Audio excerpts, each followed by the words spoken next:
দেখুন, আমার কাছে খুব ভালো লাগে। ভিডিওটা মনোযোগ দিয়ে দেখুন। মেয়ে কি করতেছে, বসে তার পায়ের নখের চারিগুলো কাটতেছে।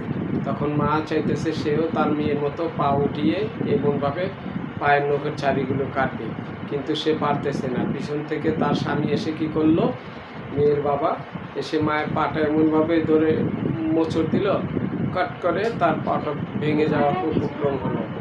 তখন বাবা পিছনে চলে গেল, মা মেয়ের তাকিয়ে রইল, এটা কী হলো। মা ভাবতেছে তার পাটা হয়তো ভেঙে গেল। কিছুক্ষণ পর বাবা বসে খাইতেছে জ্যাকেট গায়ে দিয়ে, তখন তার জ্যাকেটের পকেটে অনেকগুলো টাকা বের হয়ে গেছে। মা কী করলো, সে খাবারের দিয়ে সেই টাকাগুলো বের করে নিয়ে গেল। ভাবলো সেই টাকাগুলো তার বাবা দেখেনি, কিন্তু যখন সে পিছনে টাকাটাই করলো তখন তার মেয়ে সেখান থেকে নিয়ে গেল। তারপর সে গিয়ে বসলো, বসার পর চেয়ারে বসার পর হাসতে হাসতে দেখলো যে তার হাতে সেই চুটার মতো আর সেই টাকাগুলো নেই। তখন সামনে এসে দেখলো যে বাবার মেয়ে মিলে কি সুন্দরভাবে সেই খাবারগুলো খাইতেছে।